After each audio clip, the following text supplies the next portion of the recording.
In today's video, I am going to teach you how to create a search box in Google Sheets. Start by opening your Google Sheet.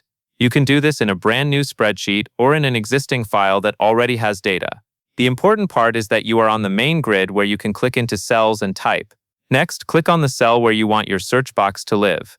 Choose a spot that is easy to find, such as near the top of the sheet, because this cell will be the place where you type your search text.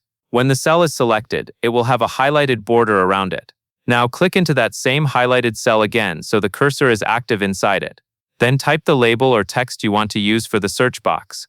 In many sheets, this is simply the word search or search box, so it is obvious what that cell is for. This makes the sheet easier for anyone else to use later. After that, click on the next highlighted area shown in the sheet. This is typically another cell close to your label, often right beside it, where the actual search term will be entered. Click to place your cursor there, and type the text indicated in the instructions. This part sets up the input area that will be used for searching, so keeping it close to the label helps with clarity. Continue by clicking on the next highlighted cell. Once it is selected, type the next piece of text exactly as shown. As you do this, take your time and confirm you are typing in the correct cell each time. In Google Sheets, it is easy to accidentally type into the wrong location if you click one cell off. Next, click on the following highlighted area and type the requested entry.